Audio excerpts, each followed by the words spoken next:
នៅកាន់ទី128កាន់ទី128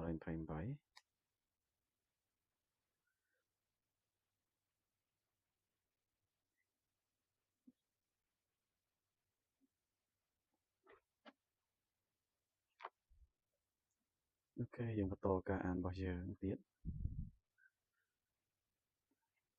កាន់ទី128ខទី18ដល់21ក្នុងគោលលទ្ធិសេរីសញ្ញាខទី18ខ្ញុំអាចធ្វើការបកប្រែបទគម្ពីរនេះឲ្យច្បាស់លាស់ទៅទៀតប៉ុន្តែតាមដើមបទនេះច្បាស់គ្រាន់បើចំពោះគោលបំណងរបស់ខ្ញុំហើយក្នុងករណីនេះគឺល្មមគ្រាន់តែឲ្យដឹងថាផែនដីនឹងត្រូវបានវាយដោយសេចក្តីបណ្ដាសាលើកលែងតែដោយចំណងភ្ជាប់យ៉ាងណាមួយរវាងពួកឪពុកនិងកូនៗគឺចំពោះកម្មវត្ថុអ្វីណាមួយហើយមើលចុះបើកម្មវត្ថុនោះជាអ្វីទៅតើកម្មវត្ថុជាអ្វីទៅគឺជាបុណ្យជ្រងទឹកជំនួសមនុស្សស្លាប់ត្បិតយើងរាល់គ្នាមិនអាចបានល្អឥតខ្ចោះក្រៅពីពួកគេឡើយរីឯពួកគេក៏មិនអាចបានល្អឥតខ្ចោះក្រៅពីយើងដែរ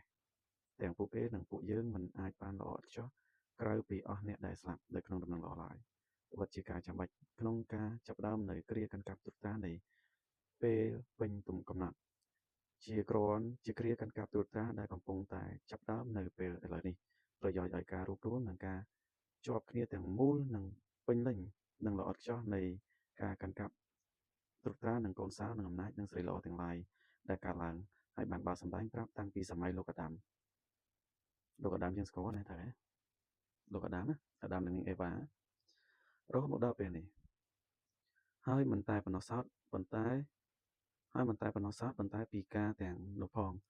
ដែលពុំដែលបានបើសម្ដែងប្រាប់តាំងពីកំណើតលោកីមកម្លេះប៉ុន្តែបានលាក់ទុកពីពួកអ្នកប្រាជ្ញនិងពួកអ្នកឆ្លៀសវៃនោះនឹងត្រូវបានបើសម្ដែងដល់ពួកកូនក្មេងនិងកូនដែលបៅនៅក្នុងសម័យនេះគឺជាការកាន់កាប់ត្រួតត្រានៃពេលពេញកំណត់19ឥឡូវនេះតើយើងឮអ្វីនៅក្នុងដំណឹងល្អដែលយើងបានទទួលនោះតើសម្លេងរីករាយគឺសម្លេងនៃសេចក្តីមេត្តាករុណាពីស្ថានសួគ៌ហើយជាសម្លេងនៃសេចក្តីពិតចេញពីផែនដីជាដំណឹងល្អដ៏រីករាយសម្រាប់អ្នកជាដំណឹងដ៏រីករាយសម្រាប់ពួកអ្នកស្លាប់ជាសម្លេងនៃសេចក្តីរីករាយសម្រាប់ពួកអ្នករស់និងពួកអ្នកស្លាប់ជាដំណឹងដ៏រីករាយអំពីសេចក្តីអំណរដ៏ធំល្អណាស់ណោះគឺជើងនៃអ្នកនោះដែលដើរលើភ្នំដែលនាំដំណឹងដ៏រីករាយពីការប្រសើរល្អហើយដែលប្រាប់ដល់ក្រុងសាយ៉ុនថាព្រះនៃអ្នកទ្រង់សោយរាជ្យដូចជាទឹកសន្សើមពីភូមិកាមែលដើម្បីឲ្យការចេះដឹងនៃព្រះចុះមកលើពួកគេ20គត់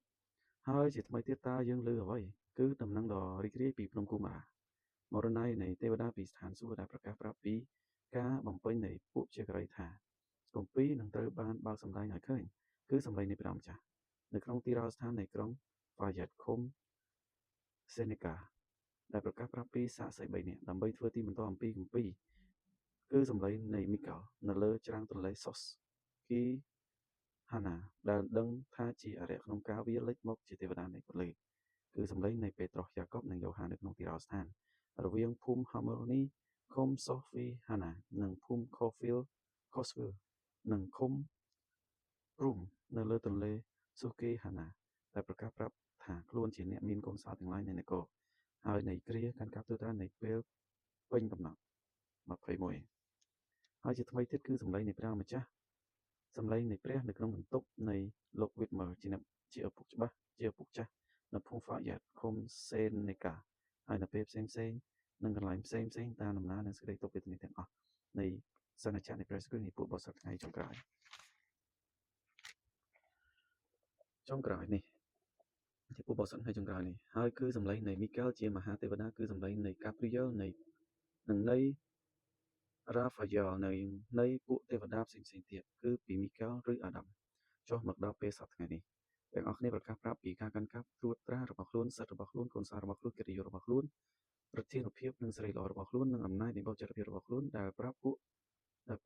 មួយបន្ទាត់ម្ដងមួយសិក្ខាបទម្ដងអានបន្តិចដែលប្រការលងលោមដល់យើងដោយប្រកាសប្រាប់ពីអ្វីដែលនឹងកើតឡើងដែលបញ្ជាក់នៅសេចក្តីសង្ឃឹមរបស់យើងអូខេមួយនេះគឺចង់និយាយអំពីសាក្សី3នាក់សាក្សី3នាក់ដែលជាអ្នក bạn đăng bạn lưu bạn khơi nhằm vì tiền mi đài vô sản speed bạn bỏ ra nên lưu cùng cùng mà ra chẳng sao xây bên nàyคือchiaตีtăng đài bạn chia coហើយនឹងការបើកបង្ហាញខ្លះៗអំពីលោកកដាមក៏ដូចជានឹងហេតុការណ៍ផ្សេងៗដែរអរិយសាតាំងវាមានបំណងចង់ធ្វើទុកបុកម្នេញចំពោះកិច្ចការមួយនេះអូខេអញ្ចឹងយើងប៉ុណ្្នឹងទៅ